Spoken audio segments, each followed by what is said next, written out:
Dear Kuya Allen, ako nga pala si Christopher from La Union, 38 years old.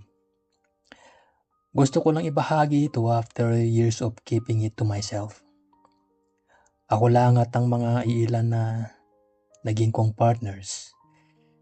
Noong college ako ang nakakalam.